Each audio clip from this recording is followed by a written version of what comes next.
En France, le Salon de l'agriculture a ouvert ce matin ses portes au public. Plus de 600 000 visiteurs attendus cette semaine. Premier salon pour Emmanuel Macron en tant que chef de l'État. Le président des start-up, l'élu des classes moyennes des grandes villes, arpente les allées du salon et prend son temps pour de longs échanges directs avec les agriculteurs. On retrouve tout de suite Fanny Allard sur place. Comment le président Emmanuel Macron a-t-il été accueilli ?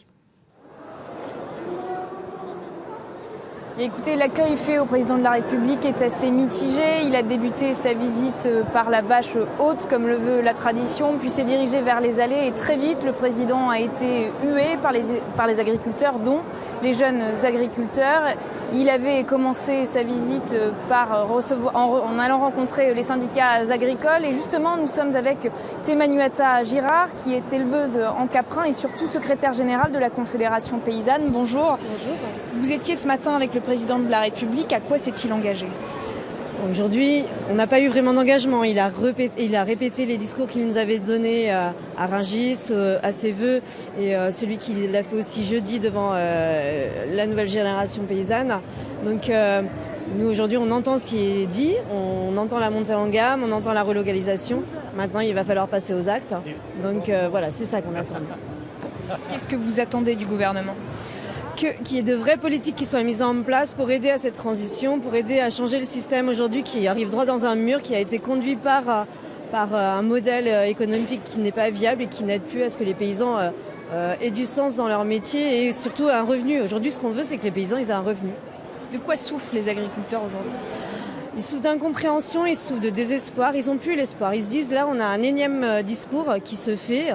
Mais comment il va s'appliquer ? Est-ce que l'administration va encore pas compliquer les choses, va encore pas nous donner peu d'espoir, enfin nous donner de l'espoir et après voir qu'il est complètement enlevé. Les dernières aides qui ont été supprimées, elles représentent vraiment un désespoir pour les paysans. Comment on peut faire pour du jour au lendemain, on a 10 000 € en moins sur son chiffre d'affaires, c'est compliqué. Donc si encore on interdisait, si la loi nous permettait vraiment de vendre notre production, notre alimentation à un réel coût, avec interdiction d'un prix, de vendre sous le prix de nos coûts de production, du coup, on pourrait peut-être s'en sortir sans ces subventions.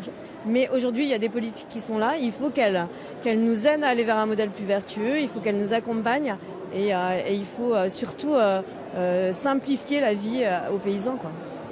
Il a reçu, vous l'avez dit, 1000 jeunes agriculteurs jeudi. C'était un coup de communication ? Je ne sais pas si c'était un coup de communication. Je pense qu'il avait besoin de parler à ces jeunes. De toute façon, moi, je reste persuadée que tous les discours sont de la communication. Donc après, oui, on va dire d'un côté oui.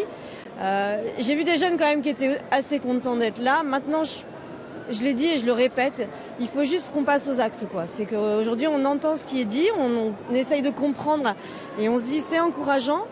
Maintenant, comment c'est mis en pratique ? Merci beaucoup Thémanuata Girard pour tous vos éclairages. Le président de la République devrait passer 12 heures sur le salon. Il a voulu se démarquer de ses prédécesseurs. Il ne devrait pas faire d'annonces supplémentaires, mais il ira à la rencontre des plus de 1000 exposants présents ici et des 4050 bêtes. Merci.